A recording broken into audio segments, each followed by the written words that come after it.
आजकल का इंसान इसलिए दुखी है क्योंकि जो अन्न खाता है, जो रोटी खाता है, इस रोटी में 7 जीवों का हिस्सा होता है और 7वां हिस्सा इंसान का होता है, लास्ट वाला। इंसान से पहले इस रोटी पर 6 जीवों का और भी अधिकार होता है।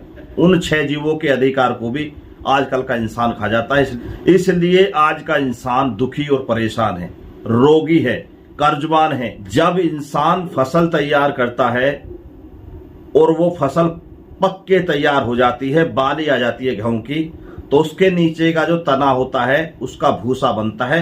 उस पर सबसे पहले पशुओं का अधिकार होता है।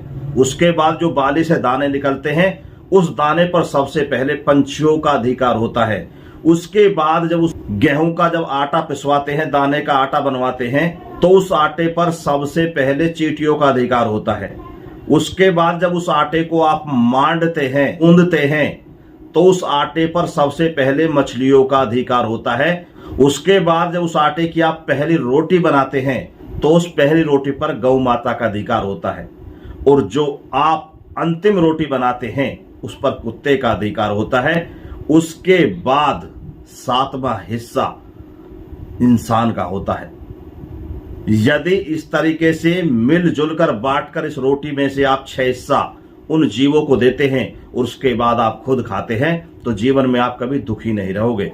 और जब तक आप उन 6 जीवों का अधिकार छीन कर खाते रहेंगे, आप ही पचाते रहेंगे, हजम करते रहेंगे, तो आप जीवन भर हमेशा दुखी और परेशान रहोगे।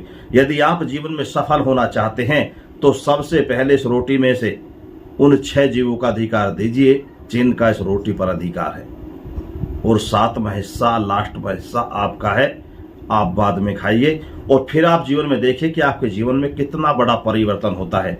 स्टाम्प पेपर पर लिख कर दे सकता हूं, यदि आपके जीवन में, आपके भविष्य में जमीन आसमान का फर्क न हो जाए तो मुझे आके पकड़ लेना।